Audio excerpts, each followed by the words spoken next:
Being alone is often portrayed as a very sad thing, usually accompanied with loneliness, depression, and other generally negative nouns and adjectives.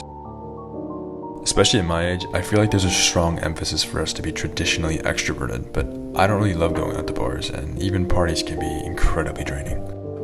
As I'm getting older, I'm diving deeper into my own company, and maybe you are too if you're this attractive and good looking and funny and creative. And the point is, being able to spend time with yourself is a beautiful thing.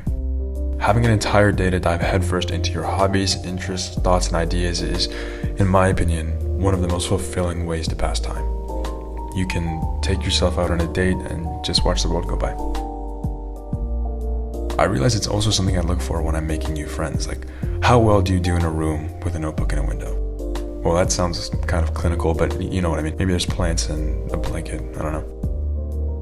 Ever since I've grown to be comfortable with my own company, I've noticed that I've made a lot more genuine connections with people, which sounds counterintuitive, but hear me out. When you're actively looking for companionship, you end up sacrificing parts of who you are to fit someone else's expectations of you, and then you're worried about how long it's going to be until you inevitably disappoint them with your authentic self. And that's okay. I still struggle with this. But if you can build trust, love, and respect with yourself, you end up attracting the right kind of people. The people that really understand who you are and the path that you're on. Now, it's not an overnight transformation by any means, because like any other relationship, it takes hard work and commitment to appreciate where you've come from and the person that you become as a result. And maybe you're not in a position to do that just yet. That's also okay. You are doing just fine.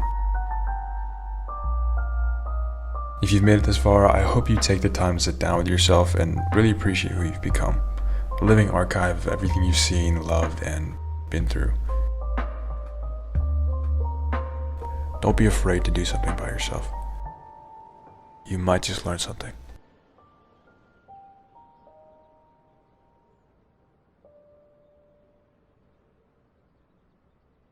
When you're actively looking for companionship, you end up sacrificing parts of who you are to fit someone else's. Oh my god, bro, just read the fucking thing. Like, how hard is this? Golly.